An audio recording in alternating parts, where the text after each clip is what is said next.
সারাদিনের অনেক ব্যস্ততার পর একটু টাইম পেয়ে গেলাম আজকে, তাই ড্রয়িং বুক এবং পেন্সিল নিয়ে বসে পড়লাম।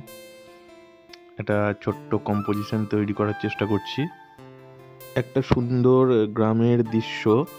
এই ছবিটায় আমি রং করব না, শুধু পেন্সিলের উপরেই পুরোটা কভার করব। আর পেন্সিল স্কেচ এমনিতেও আমার একটা প্রিয় বিষয়, পেন্সিলে শুধু স্কেচ করা। ছবিটা কেমন লাগলো অবশ্যই জানাবে কমেন্ট সেকশনে, এবং চ্যানেলটাকে সাবস্ক্রাইব করে দেবে। অনেক কিছু শিখতে পারবে। অ্যাকচুয়াল আমার মনে হয় যে পেন্সিল স্কেচে প্রপার আর্ট এডুকেশন যেটা, সেটা প্রপারলি হয় পেন্সিল স্কেচে।